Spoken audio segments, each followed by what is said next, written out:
First thing to notice here is there's virtually no gap between the engine and the beginning of the contrail. Contrail coming out of number 3 engine has a different hue.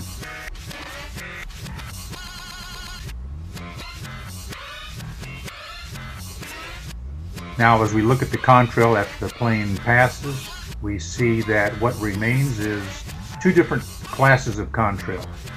Persistent contrails, and the others seem to be disappearing or dissipating.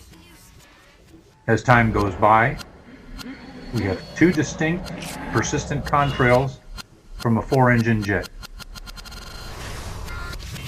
Some people call these toothpaste contrails.